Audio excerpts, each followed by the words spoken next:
Hello students, welcome back. आज हम लोग बात करेंगे कंपोनेंट्स ऑफ करेंट अकाउंट के बारे में।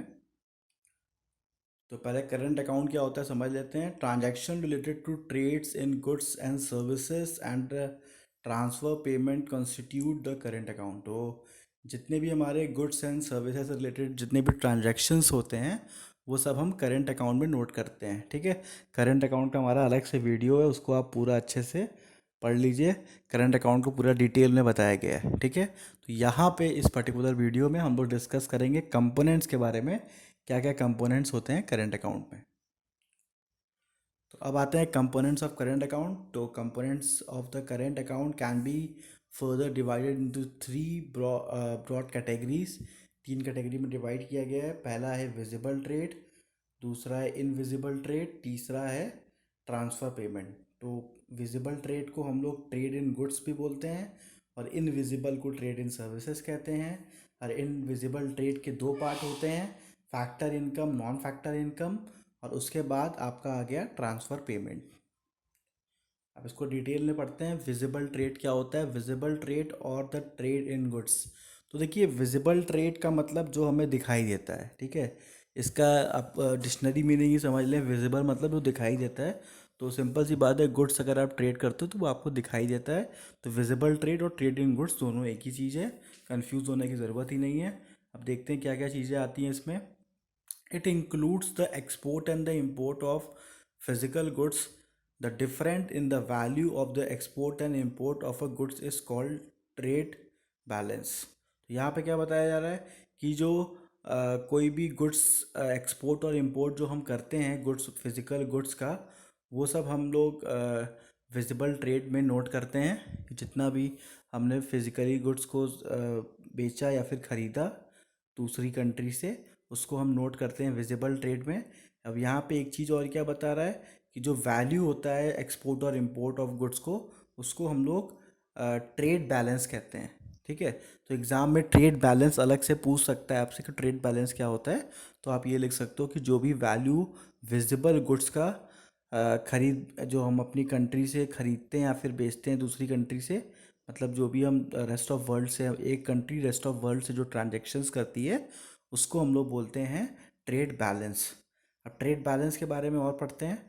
The export of goods is more than the import, the trade balance is surplus. Simple सा मतलब है कि अगर बहुत ज़्यादा आप एक्सपोर्ट कर रहे हो तो मतलब एक्सपोर्ट का मैंने आपको पहले ही बताया है, एक्सपोर्ट अगर आप कंट्री कर रही है तो कंट्री सरप्लस में रहती है।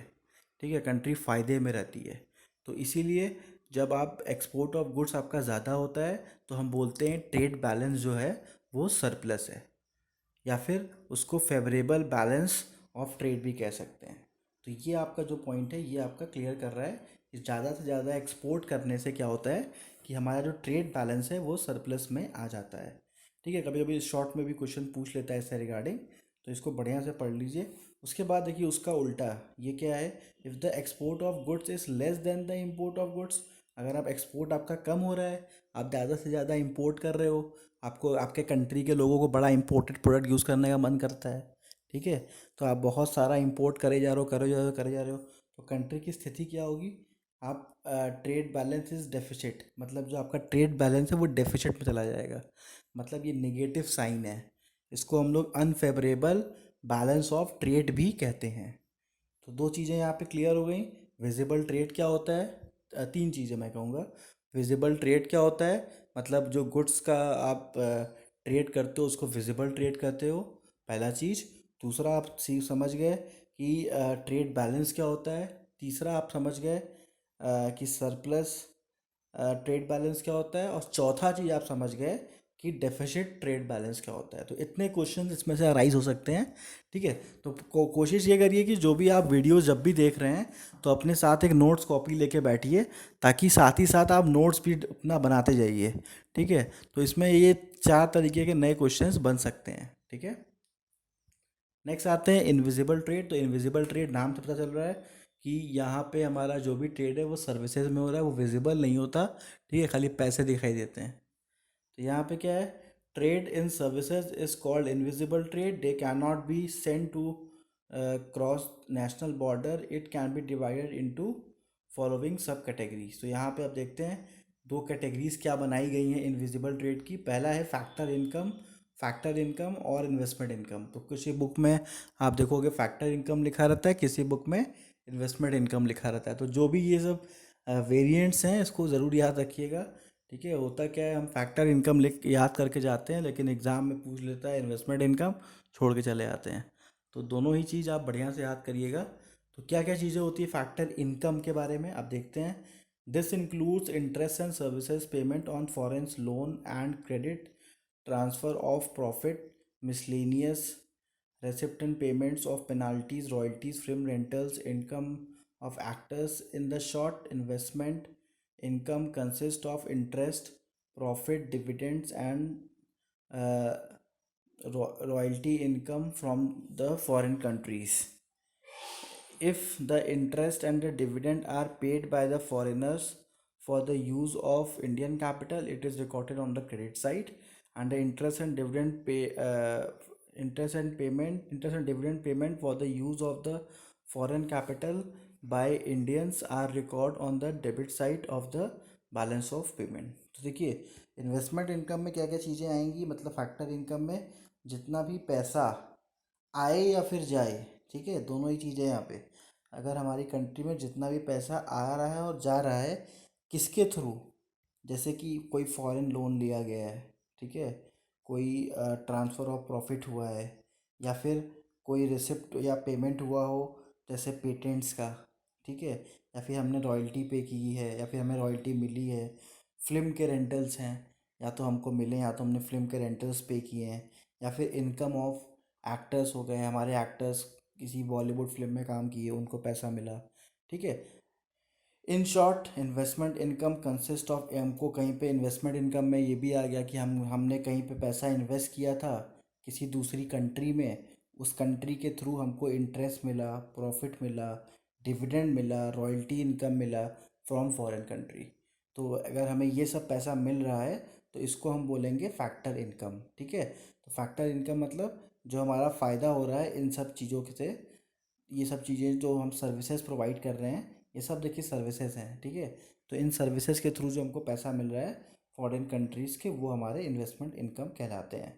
अब यहाँ पे क्या बता रहा है कि इन्वेस्टमेंट इनकम या फिर फैक्टर इनकम अगर हम लिखते हैं तो उसमें दो साइड होता है। क्या क्या होता है, अगर इंटरेस्ट और dividend paid by the foreigners, अगर फॉरेनर्स हमको पे कर रहे हैं, ठीक है, मतलब हमारी कंट्री को अगर पैसा मिल रहा है तो हमारी कंट्री वो चीज़ हम कहाँ लिखेंगे, क्रेडिट साइड लिखेंगे। तो याद रखिएगा, पेड बाय द फॉरेनर्स है for the use of Indian capital, मतलब हमारे इंडिया के कैपिटल को यूज़ कर रहे हैं, ठीक है। मान लीजिए कोई फॉरेनर हमारे इंडिया में आए और हमारे इंडिया का 5-6 होटल बुक किए और वहाँ पे फिल्म की शूटिंग कर रहे हैं, ठीक है, तो हमारे इंडिया का कैपिटल यूज़ कर रहे हैं, तो इसके बदले में हमारे इंडिया को इस सर्विस का पैसा दे रहे हैं, तो ये हम कहाँ लिखेंगे, क्रेडिट साइड में लिखेंगे। क्लियर है। और अब इसी का उल्टा कि हम जो interest and dividend payment of the use of the foreign capital by the Indian, अब क्या है कि हमने दूसरी कंट्री से पैसा लिया, ठीक है, मतलब हमारी एक कंपनी है, हमने अमेरिका के लोगों से 1,000 करोड़ रुपए लिया, तो हम किसका पैसा यूज़ कर रहे हैं, अमेरिका के लोगों का पैसा यूज़ कर रहे हैं। उनसे पैसा लिए तो उसके बदले में उनको क्या करेंगे, इंटरेस्ट और डिविडेंड पे करेंगे। तो ये जो है अब हम यहाँ पे कर रहे हैं तो वो लिखाएगा डेबिट साइड में। तो जब भी एग्ज़ाम में फैक्टर इनकम के क्वेश्चंस आते हैं या फिर इन्वेस्टमेंट इनकम के आते हैं तो एग्जाम्पल ज़रूर लिखिएगा और साथ ही साथ अपने मन से डेबिट साइड और क्रेडिट साइड को समझा दीजिएगा। क्रेडिट साइड का मतलब क्या हुआ, जो कंट्री में पैसे आ रहे हैं, मतलब हमारे कंट्री का रिसोर्स दूसरे फॉरेनर्स यूज़ कर रहे हैं और फॉरेनर्स हमको जो पेमेंट कर रहे हैं वो आएगा क्रेडिट साइड में, और जो हम फॉरेनर्स को पे कर रहे हैं, ठीक है, उनका कैपिटल यूज़ करने के उसमें, तो उनको जो हम पेमेंट कर रहे हैं वो जाएगा डेबिट साइड में। तो कंप्लीट आंसर लिखिएगा इकोनॉमिक्स में। इकोनॉमिक्स में अगर आप कंप्लीट आंसर नहीं लिखते हैं तो आपको नंबर नहीं मिलता है, ठीक है। ये नहीं कि केवल फैक्टर इनकम पूछा है तो दो एक डेफिनेशन लिख दिए हो गया, नहीं, आपको 2 नंबर का भी क्वेश्चन पूछेगा तो आपको पॉइंट टू पॉइंट सारी चीज़ें इसमें समझानी पड़ेंगी। नेक्स्ट आते हैं non factor income. It includes payment for number of services rendered and receive by the resident of the country from from or to the other country and the rest of world. It mainly covers the transportation service, financial service such as insurance, banking, software service, and the service provided to the foreign tourist, student, etc., and government current expenditure in the foreign countries such as expenditure on embassies and other organization. The service is their field performance by the Indian for the foreigners are recorded in the credit side. On the other hand, the service performed by the foreigners for Indians would be recorded in the debit side. तो अब देखते हैं non factor income क्या होता है। Non factor income में हम जो भी सर्विसेज हम डायरेक्टली दे रहे हैं, ठीक है, यहाँ पे गुड्स का यूज़ नहीं हो रहा है, यहाँ पे हम लोग क्या कर रहे हैं, सर्विसेज दे रहे हैं। मतलब हम उनके लिए वर्क कर रहे हैं और वो मेरे लिए वर्क कर रहे हैं, ठीक है। तो वो जो डायरेक्टली हम वर्क करते हैं वो हमारा नॉन फैक्टर इनकम में जाता है। तो यहाँ पे क्या क्या चीज़ें हैं, अगर हमने किसी कंट्री को ट्रांसपोर्टेशन सर्विसेज दी हैं या फिर ली हैं, ठीक है, तो वो भी आपका नॉन फैक्टर इनकम में आएगा। साथ ही साथ अगर हमने कोई फाइनेंशियल सर्विस ली है या फिर दिए है, जैसे इंश्योरेंस हमने किसी कंट्री का कर दिया या फिर हमने करवा लिया अपना इंश्योरेंस। बैंकिंग सर्विस हम अपने किसी दूसरी कंट्री का यूज़ कर रहे हैं या फिर अपनी कंट्री का दूसरे से यूज़ करवा रहे हैं। Software services, India software services बहुत सारा आउटसोर्स करता है। मतलब आउटसोर्स का मतलब यहाँ पे आप एक्सपोर्ट ही समझिए, क्योंकि यहाँ पे क्या है कि इंडिया बहुत सारे सॉफ्टवेयर सर्विसेज के लिए फैसिलिटी लोगों को देता है अलग अलग कंट्रीज़ को। उसके बाद service provide for the foreign tourist को कोई हमने सर्विस प्रोवाइड की, स्टूडेंट्स को सर्विस प्रोवाइड की, इसके वजह से हमारी कंट्री में पैसा आया। तो गवर्नमेंट करंट एक्सपेंडिचर, गवर्नमेंट का कोई खर्चा हो रहा है एम्बेसीज को लेके, ठीक है, तो वो सारी चीज़ें हमारी आती हैं नॉन फैक्टर इनकम में। तो नॉन फैक्टर इनकम में भी दो साइड होता है, क्रेडिट साइड और डेबिट साइड। तो अगर हमारे पास देखिए यहाँ पे क्या लिखा है, the service in this field perform by the Indians. अगर इंडियन सर्विस परफॉर्म कर रहे हैं और उनको पैसा मिल रहा है तो वो आएगा क्रेडिट साइड में। और अगर फॉरेनर्स हमारे लिए सर्विस प्रोवाइड कर रहे हैं और उनको पैसा देना पड़ रहा है तो वो जाएगा डेबिट साइड में। तो देखिए सेम आपका जो फैक्टर इनकम में आपने पढ़ा था, वही सेम चीज़ डेबिट क्रेडिट वाला कॉन्सेप्ट यहाँ पे भी है। पैसा आ रहा है तो आप उसको क्रेडिट साइड लिखोगे और पैसा जा रहा है तो उसको डेबिट साइड लिखोगे, ठीक है। यहाँ पे क्या होता है, नॉन फैक्टर में हम डायरेक्ट सर्विस प्रोवाइड करते हैं उस चीज़ को, हम डायरेक्टली वो काम करते हैं, ठीक है। तो यहाँ पे जो भी चीज़ें होंगी उसमें डायरेक्टली पर्सन इन्वॉल्व होते हैं, ठीक है, तो उसी को हम लोग नॉन फैक्टर इनकम कहते हैं। क्लियर है। नेक्स्ट चलते हैं, ट्रांसफ़र पेमेंट क्या होता है। This category include unilateral transfer like foreign gifts, donation, military aids, technical assistance as so on. तो ट्रांसफ़र पेमेंट का मतलब क्या होता है, यहाँ पे सारे यूनिलेटरल ट्रांजेक्शन होते हैं। यूनिलेटरल ट्रांजेक्शन मतलब एक तरफ से, ठीक है, दो चीज़ें होती हैं, यूनिलेटरल होती हैं, बायलेटरल होती हैं। तो यूनिलेटरल का मतलब होता है जो ट्रांजेक्शन एक साइड से हो रहा है उसको हम यूनिलेटरल ट्रांजेक्शन कहते हैं। तो अगर हमने किसी फॉरेनर को गिफ्ट किया या फिर हमने किसी को डोनेशन दिया या फिर हमने मिलिट्री में कहीं कोई खर्चा किया, ठीक है, टेक्निकल असिस्टेंट में कोई खर्चा किया, तो एक साइड से जो हम पैसा खर्च कर रहे हैं वो सारा कुछ हमारा आता है ट्रांसफ़र पेमेंट में, ठीक है। इसके बदले हमको कुछ मिल नहीं रहा है, ठीक है, बस हम केवल उसको पे कर रहे हैं, ठीक है, डोनेशन दिया, गिफ्ट दिया, तो इसके बदले में कंट्री को कुछ मिल नहीं रहा है, कंट्री केवल पे कर रही है, तो वो हमारा आता है ट्रांसफ़र पेमेंट में। They are referred as unrequired transfer or unilateral transfer as well. तो उसको हम लोग क्या बोलते हैं, अनरिक्वायर्ड ट्रांसफ़र भी कहते हैं, ठीक है। ये रिक्वायर्ड नहीं होता लेकिन हम करते हैं, हमारे कंट्री के लिए ज़रूरी नहीं है कि हम डोनेशन दूसरी कंट्री को दें, लेकिन हम करते हैं। उसी तरीके से इसीलिए इसको हम लोग यूनिलेटरल ट्रांसफ़र भी बोलते हैं। कभी कभी एग्ज़ाम में ट्रांसफ़र पेमेंट की जगह पे यूनिलेटरल ट्रांसफ़र भी आ जाता है, तो इसको भी हमको ट्रांसफ़र पेमेंट ही समझना होता है। तो ये सब अपने नोट्स में आप लोग लिख लीजिए। There is no repayment obligation for the such item. मतलब हमारा कोई ऑब्लिगेशन नहीं होता कि हमको दूसरी कंट्री को गिफ्ट देना है, ठीक है, कोई हमको डोनेशन करना है, तो कोई ऑब्लिगेशन हमारा नहीं होता, कोई लाइबिलिटी नहीं बनती, ये हम अपने मन से देते हैं।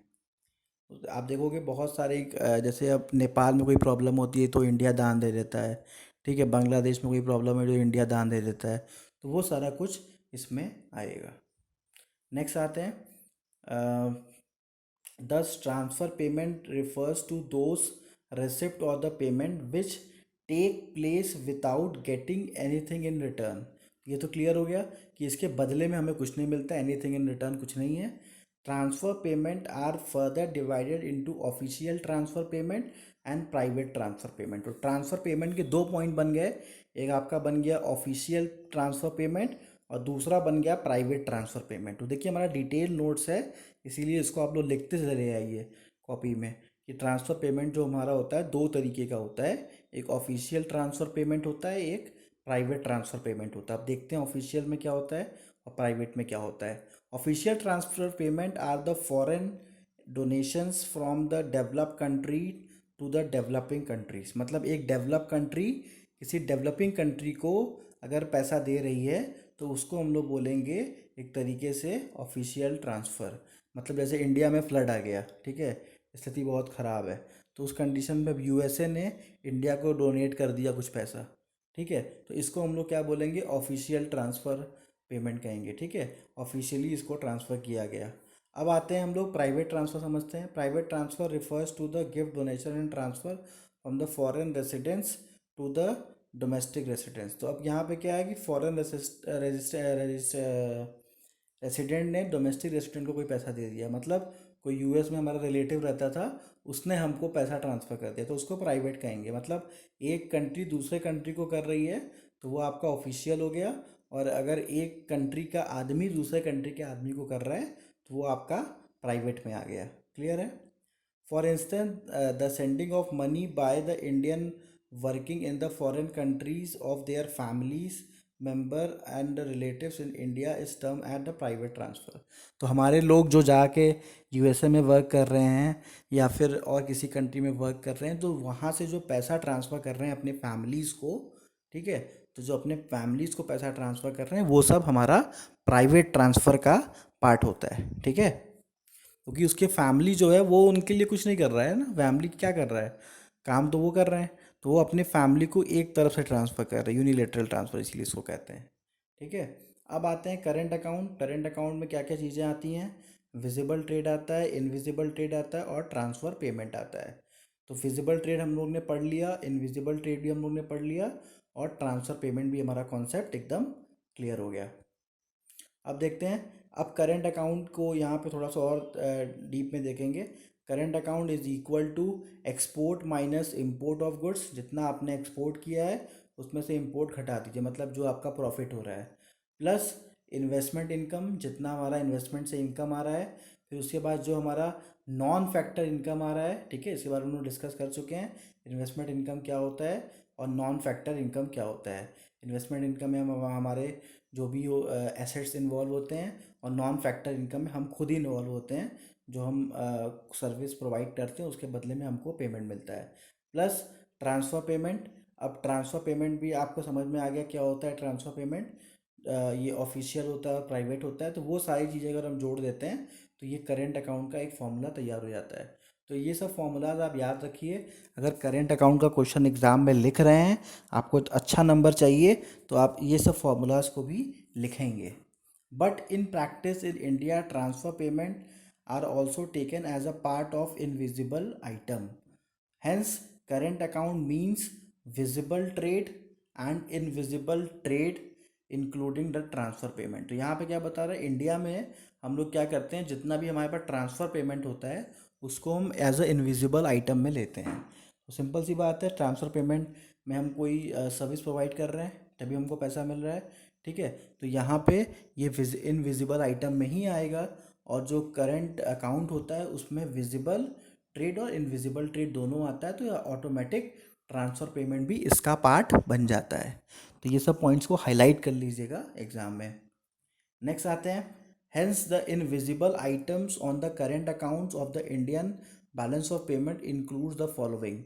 अब देखते हैं क्या क्या चीज़ें हमारी इनविजिबल आइटम में आती हैं जो कि करेंट अकाउंट में हम उसको इंक्लूड करते हैं। तो फॉरेन ट्रेवल हो गया, ट्रांसपोर्टेशन हो गया, इंश्योरेंस हो गया, इन्वेस्टमेंट इनकम हो गया, government expenditure not included elsewhere, miscellaneous, transfer payment official और private.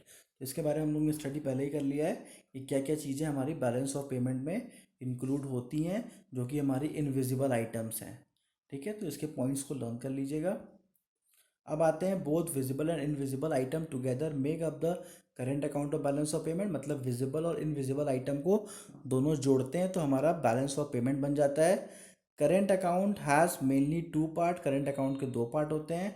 Balance of trade, balance of trade में क्या होता है, net visible items and balance of services में क्या आता है, नेट विजिबल आइटम्स। ठीक है, नेट ऑफ इन, ये थोड़ा सा यहाँ गड़बड़ हो गया है, यहाँ पे बैलेंस ऑफ सर्विस में इनविजिबल होगा। ठीक है, तो इसको सही कर लीजिएगा, नेट ऑफ इनविजिबल। और जो बैलेंस ऑफ ट्रेड में क्या होगा, विजिबल, ये सही है, यहाँ पे इनविजिबल आइटम्स होगा। उसके बाद आते हैं export of goods and services in the balance of payment account is recorded as a positive item because it includes the inflow of the foreign exchange in the domestic country। तो यहाँ पे क्या बता रहा है, अगर गुड्स का आप एक्सपोर्ट करते हो, गुड्स या सर्विसेज का, तो ये हमारे लिए पॉजिटिव होता है, इसीलिए उसको हम क्रेडिट साइड लिखते हैं। पहले मैंने आपको बताया था कि जो भी पैसा हमारे पास आ रहा है वो ज़्यादा से ज़्यादा अगर पैसा आ रहा है तो हम हमारी कंट्री के लिए प्रॉफिटेबल होता है, ये एक पॉजिटिव साइन होता है कंट्री के लिए, और हम जो पैसा आता है उसको हम क्रेडिट आइटम में दिखाते हैं। On the other hand import of goods and services जो होता है वो हमारे लिए नेगेटिव ट्रेंड है। अगर हम दूसरे कंट्री का सामान यूज़ कर रहे हैं और हमारी कंट्री बहुत ज़्यादा दूसरी कंट्री का सामान यूज़ कर रही है तो ये हमारे लिए नेगेटिव ट्रेंड होता है, और इसको हम लोग डेबिट साइड में दिखाते हैं कंट्री के। अब आते हैं, it should also be noted that the interest on the loan, tourist expenditure, banking and the insurance charges, shipping expenditure etcetera are similar to the visible item. तो यहाँ पे क्या बता रहा है कि जितने भी हमारे, हमने टूरिस्ट पे कोई खर्चा किया, मतलब हम घूमने गए उस पर पैसा खर्च किया, हमने बैंकिंग इंश्योरेंस चार्जेस पे किए, या फिर हमने शिपिंग चार्जेस को पे किया, तो वो सब हमारा विजिबल ट्रेड का पार्ट होता है। ठीक है, यहाँ पे उसको इनविजिबल में हम नहीं ले जाएंगे। It is because of the reason that the receipt from the selling such services of the foreigners are very similar in their effect of the receipt and the sales of good. ऐसा क्यों है, क्योंकि ये बहुत ज़्यादा similar होता है, goods से रिलेटेड होता है। जैसे आप कोई गुड्स बेच रहे हो आपको पैसा मिल रहा है, उसी तरीके से यहाँ पे भी आप कोई सर्विसेज को सेल कर रहे हो आपको पैसा मिल रहा है, तो ये आपका विजिबल ट्रेड का एक पार्ट होता है। Thank you students.